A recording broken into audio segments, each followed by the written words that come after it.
Hello everyone, সবাই কেমন আছো? আশা করি সবাই খুব ভালো আছো। আমরাও কিন্তু খুব ভালো আছি।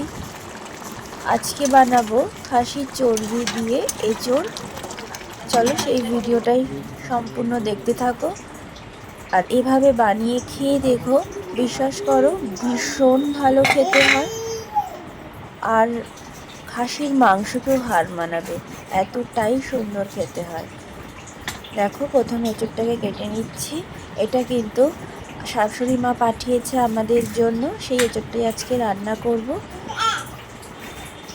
আর এঁচোড়টা এত ভালো, মানে এঁচোড় কাটলে অনেক বেশি ঘুস্ট বেরোয়, কিন্তু সেটা কিন্তু হয়নি, পুরো মাংস। দেখো, আর এঁচোড় কাটতে কিন্তু ভীষণ সময় লাগে। আর অবশ্যই হাতে তেল মেখে নেবে, আর বটিতেও তেল মাখিয়ে নেবে, বা যদি ছুরি দিয়ে কাটো সেটাতেও তেল মাখিয়ে নেবে, এতে আঠাগুলো কিন্তু তুলতে সুবিধা হয়। আর এইদিকে দেখো, আমি আলুও নিয়ে নিয়েছি। এখানে যে কটা আলু দেখতে পাচ্ছ আমি সব কটা আলুই দিয়েছি। পেঁয়াজ নিয়েছি, আদা নিয়েছি, টমেটো আর রসুন, এই সবগুলোকেই এখন কেটে নেব। আর এঁচোড়গুলোকেও কেটে কিন্তু আমি জলের মধ্যে রেখে দিয়েছি। আর একে একে সমস্ত মশলাগুলোও কেটে নিয়েছি। দেখো, টমেটো রয়েছে, আর পেঁয়াজ কিন্তু আমি দুরকমভাবে কেটেছি। তারপরে দেখো, কড়াইতে তেল গরম হতে দিয়ে দিলাম।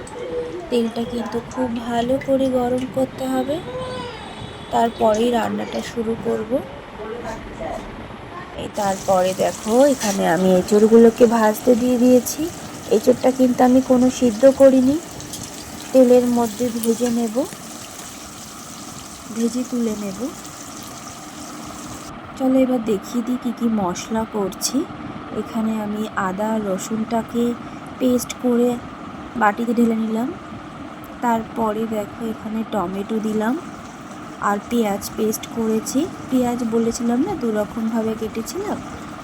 আর এইদিকে দেখো, তারপরে হলুদ, জিরের গুঁড়ো, ধনের গুঁড়ো, কাঁচা লঙ্কা, এটা পেস্ট করে নিয়েছি। সেই মশলা একটা আলাদা বাটিতে তৈরি করে রেখেছি। খুব ভালো করে মিশিয়ে নিচ্ছি মশলাগুলোকে।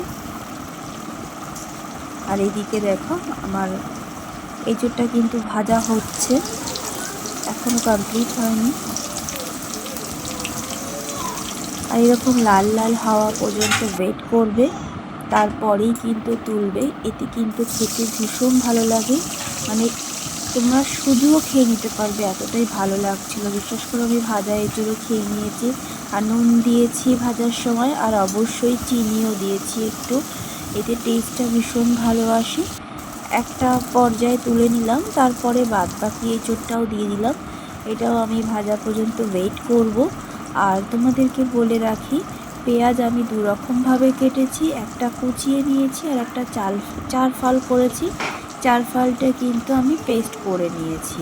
আর এইদিকে দেখো, খাসির চর্বিগুলোকে দেখো, এবার আমি কেটে নেবো পিস পিস করে। আর খাসির চর্বি দিয়ে এঁচোড় রান্না করে খেয়ে দেখো, বিশ্বাস করো বন্ধুরা, ভীষণ ভালো লাগবে। এইদিকে আমার কিন্তু এঁচোড় ভাজা কমপ্লিট।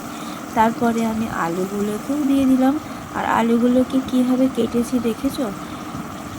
এরকমভাবে কেটে এটাকে লাল লাল করে ভেজে তুলে নিতে হবে।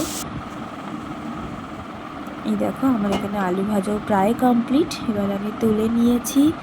তুলে নিয়ে কিন্তু আমি ওই কড়াইতেই আবারও তেল দিলাম। তেল দিয়ে গরম মশলা ফোড়নে দিয়েছি, দিয়ে আমি পেঁয়াজটা আর টমেটোটা দিয়ে দিয়েছি। দেখো, একই সাথে দিলাম। তোমরা চাইলে আগে পেঁয়াজ দিতে পারো, তারপরে টমেটো দিতে পারো, কিন্তু আমি একসাথেই দিয়েছি। এবার দেখো, খুন্তির সাহায্যে পেঁয়াজগুলোকে একটু ছাড়িয়ে ছাড়িয়ে দিচ্ছি, এতে ভাজা হতে তাড়াতাড়ি হয়ে যাবে। আর ভাজার সময় কিন্তু আমি একটু চিনিও দিয়েছি। দেখো, এইরকম ভাজা ভাজা হয়ে গেলে আমি বাটিতে যে মশলাটা করে রেখেছিলাম সেই মশলাটাকেও কিন্তু আমি ঢেলে দিলাম। ঢেলে দিয়ে খুব ভালো করে সব মশলাগুলোকে মেশাবো। এই পর্যায়ের কাজটা কিন্তু খুব ধীরে ধীরে করতে হবে। আর রান্না কিন্তু একটা সম্পূর্ণ আর্ট। এটা তুমি যত সময় নিয়ে করবে তার স্বাদটাও কিন্তু খুব ভালো আসে। এই দেখো আমি সমস্ত মশলা কিন্তু খুব সুন্দরভাবে মিশিয়ে নিচ্ছি। তোমরা দেখি কিন্তু বুঝতে পারছো যে আমি কতটা সময় নিয়ে কাজটা করছি। এই দেখো এদিকে আমার মশলা কিন্তু প্রায় হচ্ছে কষানো কমপ্লিট। আর দেখো যতক্ষণ না তেল ছাড়বে ততক্ষণ কিন্তু কষাতে হবে। তারপরে দেখো আমি একটু কাশ্মীরি লঙ্কার গুঁড়ো দিলাম কালারের জন্য। তারপরে আমি চর্বিগুলোকে একটু ডুমো ডুমো করে কেটে নিয়েছিলাম, সেটাকেও হচ্ছে মশলার সাথে খুব ভালো করে কষিয়ে নিচ্ছি। কষিয়ে নেওয়ার পরে আমি ভেজে রাখা এঁচোড় আর আলুটা দিয়েও আবারও কষাবো। আমি কিন্তু সাইডে গরম জল করতে দিয়েছি আর একটা গ্যাসে, সেই জলও দিচ্ছি আর কষাচ্ছি। কিন্তু এতে কিন্তু টেস্ট ভালো হয়। তোমরা একদম ঠান্ডা জল দেবে না, এতে কিন্তু ভালো হবে না, শক্ত হয়ে যাবে এঁচোড়। চেষ্টা করবে গরম জল দেওয়ার জন্য। এই দেখো আমার কষানো কমপ্লিট। এবার আমি পুরো জলটাই দিয়ে দিলাম গ্রেভির জন্য। দিয়ে আবারও খুব ভালো করে জলের সাথে এঁচোড় দিয়ে খুব ভালো করে মিশিয়ে নেব। মিশিয়ে ঢেকে দিয়েছি। দেখতেই পাচ্ছ যে কত সুন্দর কালার এসছে। দেখো হয়ে গেছে কমপ্লিট। এবার আমি একটা বাটিতে নামিয়ে নিয়েছি। তোমরা এইভাবে বানিয়ে খেয়ে দেখো আর আমাকে অবশ্যই জানিও। এই দেখো ওপর থেকে আমি গোলমরিচ না, গরম মশলা দিয়ে দিচ্ছি।